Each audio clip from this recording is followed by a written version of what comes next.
You say hello? Welcome back to the Unstoppable Dad Project, back for another solo podcast. This week, I'm going to be addressing a question I was sent through via email asking me what I felt the best training program for a dad to get into is. So this question is a really good question. It's a question where there's a fair bit to unpack. It's also one where over the course of this podcast, I'm probably going to be revisiting a little bit of stuff that I went through in episode 2, where I spoke about 5 things that dads should focus on when they're trying to get their fitness back on track. So if you're new to the podcast, thank you for tuning in. Thank you for taking the time out of your busy day to listen to the little podcast that we have going on here. Those of you that are returning, as always, thank you. And right before I get into it, I just want to ask a huge favor.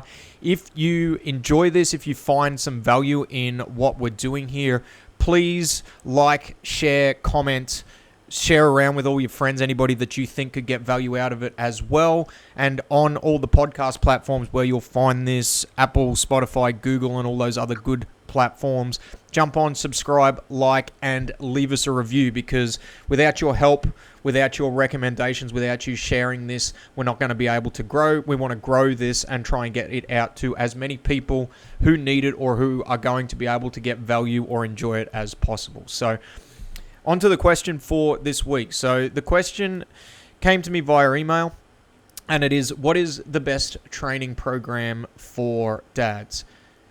Little bit to kind of unpack with this question. And the first thing I'm going to say is that there's never a best or worst that's blanket going to cover everything, because everyone has a different set of circumstances. So if somebody comes to you and says XYZ is the best training program, the best nutrition protocol, or the best whatever it is for insert demographic of person here, they are quite frankly full of shit. And the reason I say that is even within each individual demographic. So this podcast is designed for dads. It's designed to help dads become their own version of the unstoppable dad. And a big part of that, my belief, a big part of that revolves around physical ability, your ability to be physically capable. So, but if I was to turn around and say, I know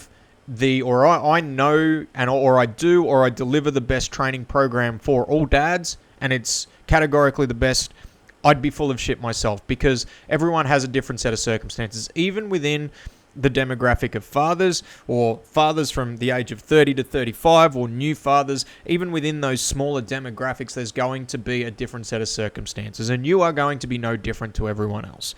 What I'm going to talk about in regards to the training program is, firstly, a couple of things that I have found through my personal experience and the experience of people that I have worked with, that you want to be on the lookout for when you're trying to implement a new training program or changing your training program because your circumstances have changed. And one of the biggest set of circumstances is obviously when you have a child, or if you've taken some time off, i.e. you maybe haven't trained for the first 5 years and you've kind of got the kick up the ass where it's like, hey, I need to start to do something, whether that's just a realization, but you want to do it for yourself and you want to do it to set the tone, be a better example for your family. And one of the ways to do that is obviously to prioritize your physical health. But there's 3 major things that when you're looking for something to add into your life from a physical training point of view that I think from a father's perspective you need to do. Number 1 is, and this is a really cliche line, it gets thrown around a little bit, but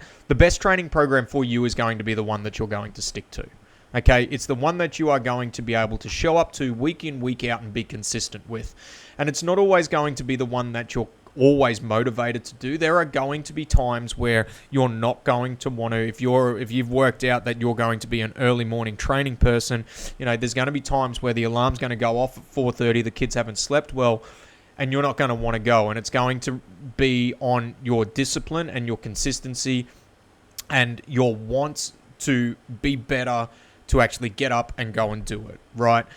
It's not going to be enjoyable all the time, but for the most part, it should be. So the best training program for you, and this doesn't matter whether it's dads or it's anybody, right? It's going to be the one that you can stick to. And when I say consistency, consistency is going to be different for each person. It might be for some people training only 2 or 3 times a week.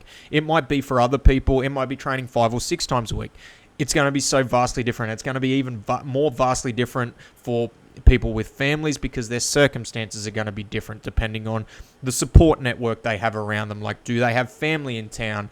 What's happening with, does their wife work? Do they work? Like, what is happening with that dynamic? So that consistency piece is going to be different to everybody. So you need to find something that you can stick to and you can continue to do long term, and that you are going to be able to show up with. And within that, you want to enjoy what you do. So the second part of that is, in order to enjoy what you do, you need to find an outlet that is going to be conducive with not only your goals and what you want to achieve.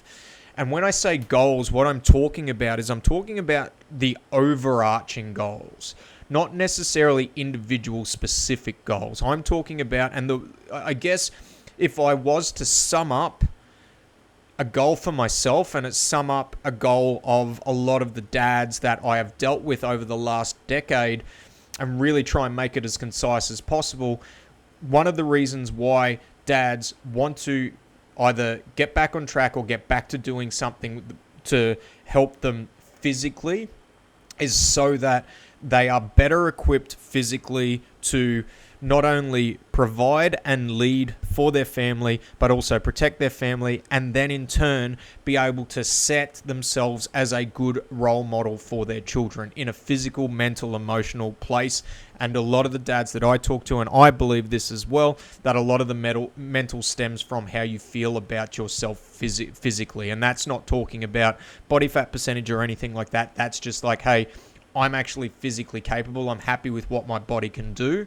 And therefore, I feel better about myself in those aspects, in those things I want to be better at as a father, as a husband, partner, provider, protector, leader, so on and so forth. So that's kind of one of the overarching goals. But everyone's going to have different stuff within there, right? Because they're going to have different histories. Maybe some people have been able to, they've had their fitness on track before, it's just kind of fell apart a little bit.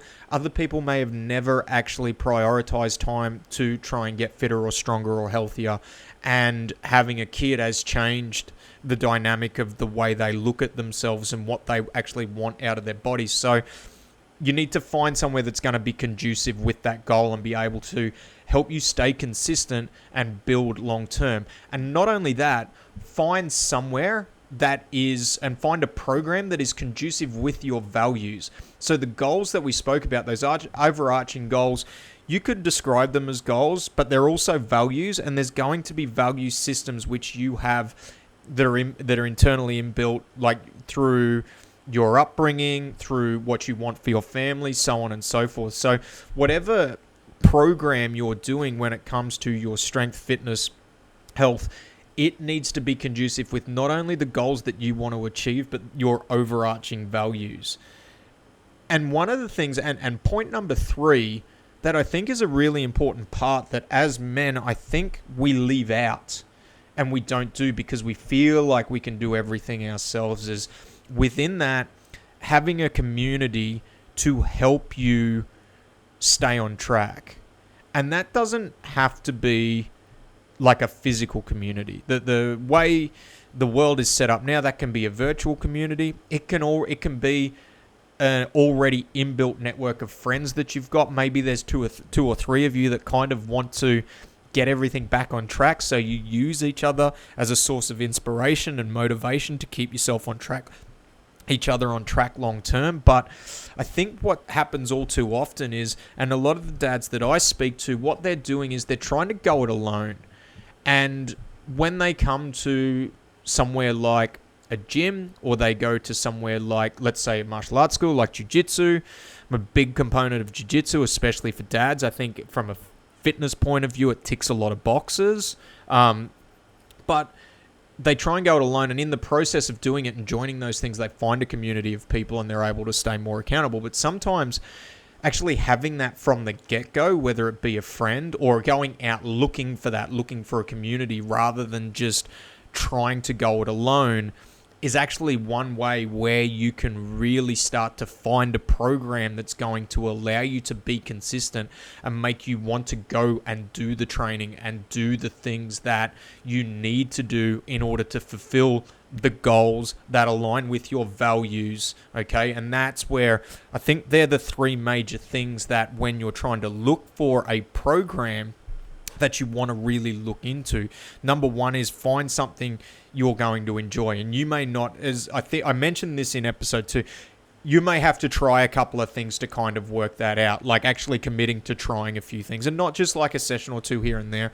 Like, hey, I'm going to go and do this for a month, or I'm going to do this for 6 to 8 weeks. Realistically, I believe you want to stick to, say, if you stick to something for 12 weeks, and you're consistent with it. Again, consistency is going to be different. Some places it'll be 2, some people it'll be 2 days a week, some people will be 3, others will be 4, others will be 5. But if you stick to something for 12 weeks, and by the end of that 12 weeks you haven't felt like it's fulfilled the need and what you're looking for, then it might be time to look for something else. But simply going and doing like a session of something is not really giving it a good go. You really need to commit to doing it. Unless, of course, there are exceptions to that rule. Sometimes you will go somewhere and you will just get a feeling where it is just completely off. But even then, going back and doing like another session just to kind of, because sometimes it's that first step is the hardest and we can kind of talk ourselves out of it. Whereas if we keep doing it, we get more comfortable with the environment, with the community, and we get to know the people around it and the people in it. You can start to really build that consistency from there and build that enjoyment. But they're the three major things I feel that like people, dads specifically, need to really look at when it comes to choosing a training program to help them either regain, keep, or get back on track with their overall strength, fitness, consistency things, and building the health vehicle that they want in order to become the dad that they want to be into the future. And with all that in mind, bearing in mind, like, hey, if I am doing this for some of the reasons that I've listed earlier on, where it's about me becoming more physically capable as a father, as a husband, as a partner, as a leader, those types of things, if it's really about that, I have to understand that it's got to be a long-term play. I'm trying it for the 12 weeks to see if it's something that I'm actually going to be able to commit to doing for the next 2 years, 3 years, 5 years, 10 years, because I want to be able to keep doing this and set the example for my children from a physical standpoint as they get older. So they're the three things. Now, if we start talking more about like specifics within the training program, it's hard to do that because there's no best or worst. Now, there's some things that I feel, as a strength and conditioning coach, as somebody who's coached people in a gym environment, regardless of what you're doing, I feel like there's some things that as you get older that definitely need to be addressed. I think as you get older, there definitely needs to be a strength-first approach to whatever training it is that you're doing, because it doesn't matter whether we're a dad, whether it's for mums or it's for anybody, the end goal when it comes to your overall health and wellness is to try and stay as mobile, as active, and get the best quality of life for as long as possible. And we know that, I know from 10 years of working with people and people who have been working with other people for longer than what I have, the stronger you are, the bigger base of strength you have, the longer you're going to be able to do that for, the longer you're going to be able to ward off things like having to be admitted to the nursing home, making sure you've got good leg strength, you're mobile, you're injury-free. All these things are stuff that are going to keep you as independent as you can be for as long as possible, so that not only are you able to set the example and play with your kids, but you're able to do that with your grandkids and then so on and so forth. And with the way medical technology is going, maybe it might be great grandkids and further on down the track, but that's the end point for everybody. Even though we might have short-term goals and things that we want to work towards, we've got to make sure that we're addressing things with that in mind, because there are things you can do in the short term that can actually bring that expectancy back in the wrong direction. So I think for everybody as we get older, taking a strength first approach is a very good way of doing it. Now, I'm not saying, when I say strength first approach, I want you to understand what I mean by that. I do mean that you want to try and be physically stronger, but it doesn't necessarily mean you have to go into the gym and you're aiming to go and back squat 200 kilos and deadlift 250 and things like that. If that stuff appeals to you, that's okay. But there is a limit with that stuff, especially if you are only able to train 2 to 3 times a week, where some of it may be unobtainable depending on your genetic potential and so on and so forth. But there is a certain aspect of that where it goes from, there's a switch that needs to be flicked when you're training for, no longer training for health and you're training for competition. And topic for potentially another podcast is, there is a difference between training for health and training for performance or training for competition.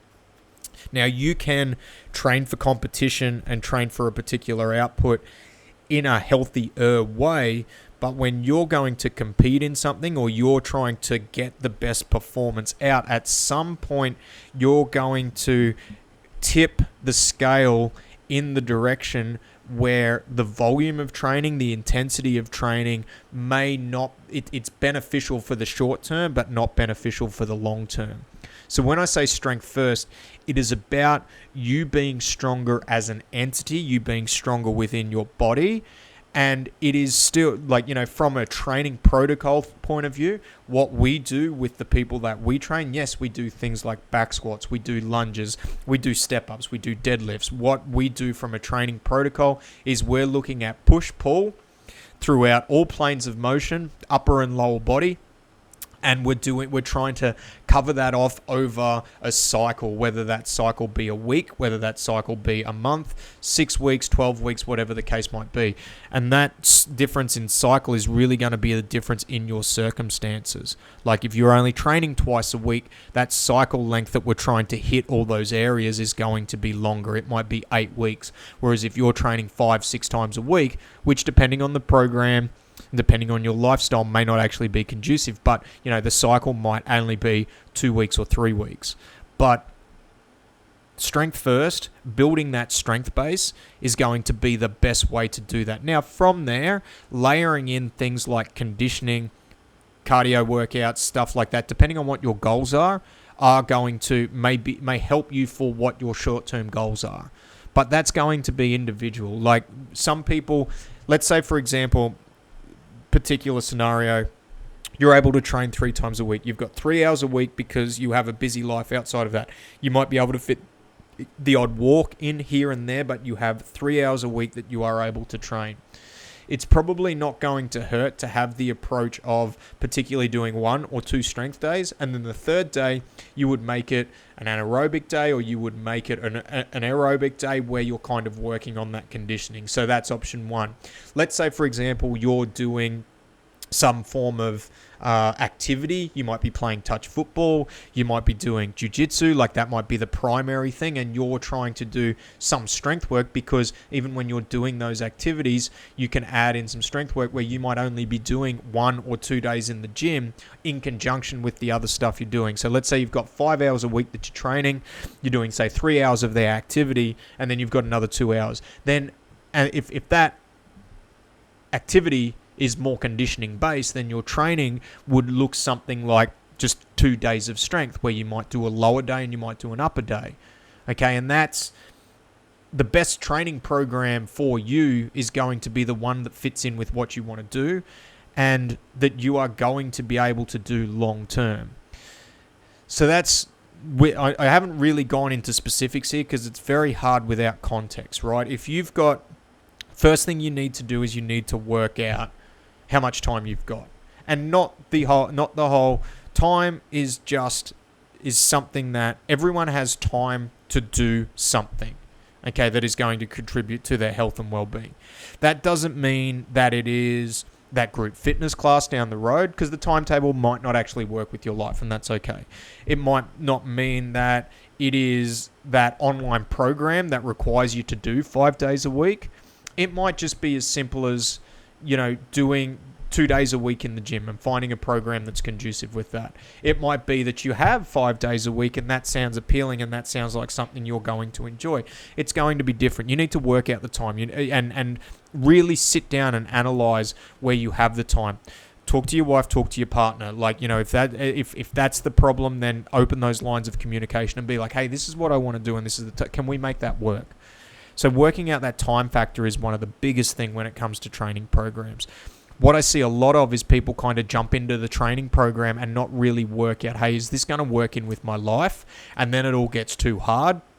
And then they just can't continue with what they're doing. And I guess back to point number 1, the best training program is going to be the one that you can stick to. And if you can't stick to it and you haven't kind of done the groundwork around the planning, it's going to become hard to stick to. And I'm a big believer in, it almost doesn't matter what your background is, right? Even if you have a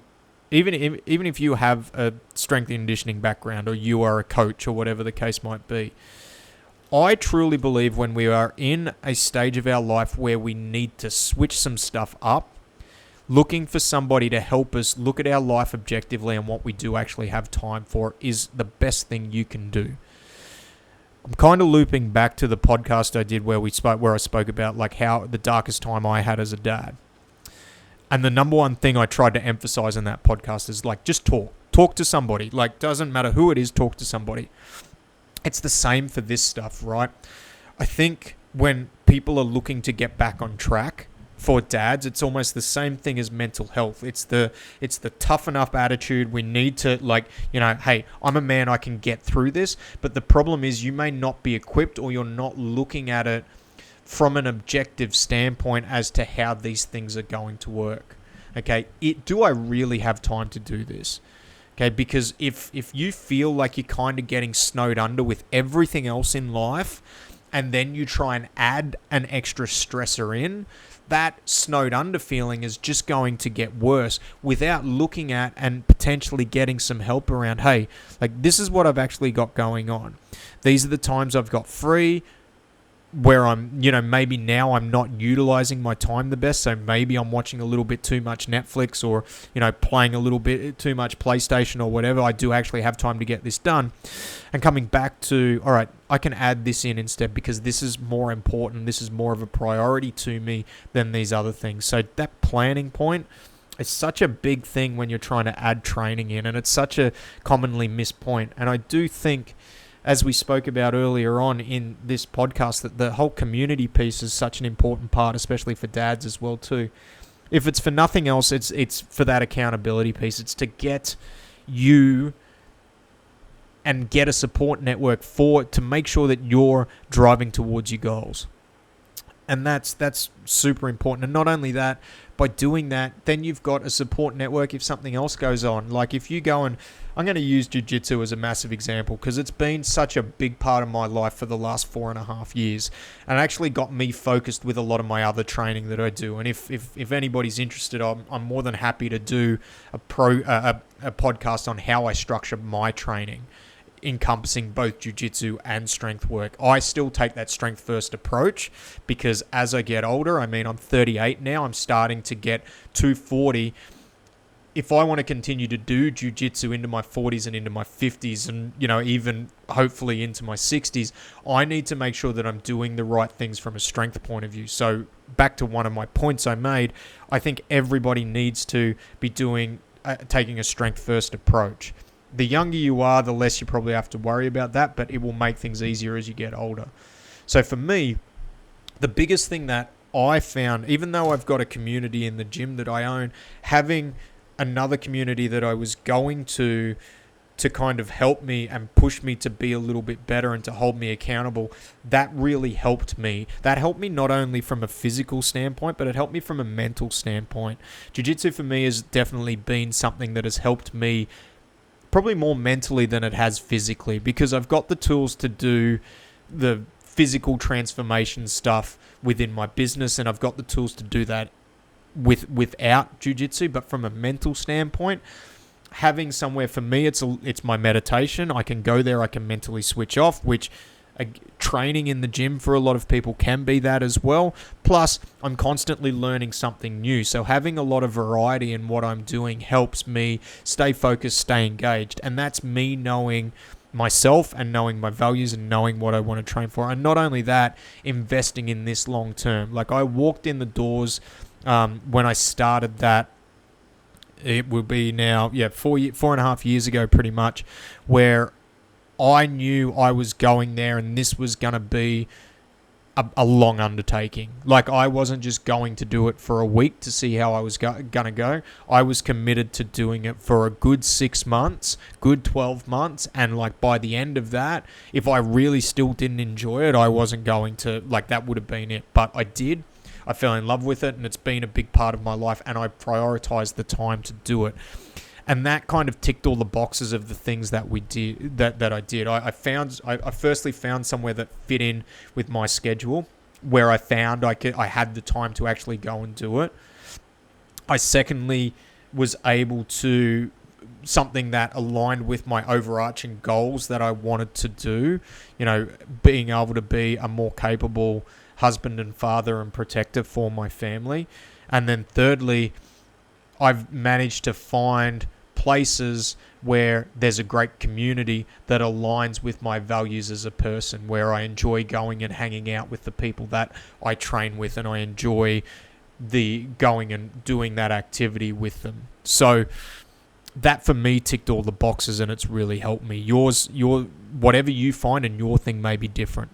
It may not be jiu-jitsu, or it might be you might find a boxing gym that helps you. You might find Muay Thai is your thing. There are so many different avenues and outlets out there where you can do that. I think one of the principles, the training principles that needs to be addressed, especially if you're in your 30s, and especially if you're in your late 30s, early 40s, and you want to do potentially some form of sport, I think you do need to find the time on top of what you're doing to add in some form of strength work to both prehab and potentially rehab any injuries that could happen from that. And that doesn't have to be extravagant. It doesn't have to be going and doing 4 or 5 times a week in the gym on top of doing 3 times a week with the activity that you're doing. It can be as simple as doing 2 days a week. It can be and then you do your other stuff on top of it. That would be the way that I would look at doing it, but you have to look at the time you've got. Sometimes that may mean that you've got 4 hours, you're doing 2 days of one thing, 2 days of the other. But the best training program is the one you're going to stick to. There is no best or worst. Whatever you can stick to, you'll enjoy and you can commit to long term and is going to move you close to your goals is going to be the best training program for you. I can't put it any simpler than that. I've just gone through almost 30 minutes of a really long-winded answer to what is really a really simple solution, but hopefully within the last 30 minutes I've been able to give you some information and some insight into the things that you need to be looking for if you're trying to get into something else, or I believe you need to be looking for. And then from there, specifics of what you want to do are going to be around you. And even from a weights point of view, they're going to be around what you need to address.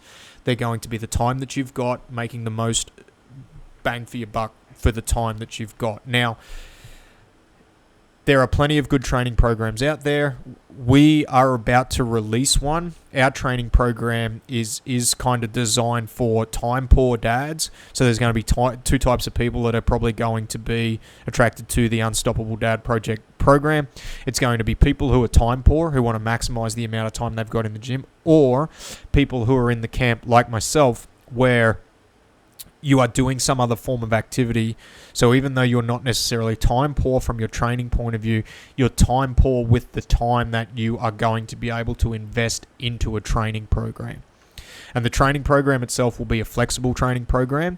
It's going to run along the lines of mandatory days and optional days. There'll be 5 days of training there, but there's only 2 days of core work. Okay, and then the other days are, if you're not doing anything else, you can kind of choose your own adventures. So that's going to be released in the next week. I will put that onto our Facebook and Instagram pages once it's done. You'll be able to grab a week trial to give it a go. And then the price point from there is not going to be much. It's going to be $49 a month And that's it. That hopefully gives some people some direction around what they can be doing in the gym. But it is more designed. It's if you're the type of person that's looking for like a 5-day-a-week, go hard all day, every day program, this is probably not going to be for you. This is going to be a long-term play, a long-term program for dads who are maybe a little bit time poor or who have other shit to do. Because at the end of the day, as a dad, as for me, as a business owner, as a husband, and all the other stuff I have on my plate at the moment, I've got other shit to do. Even though I love doing jiu-jitsu, I love lifting weights, I can't be spending 12 hours a week in the gym. I spend more than 12 hours a week in the gym working because we own a gym. However, I can't be spending 12 hours in the gym just lifting weights. So this program is meant to be a little bit more conducive with that.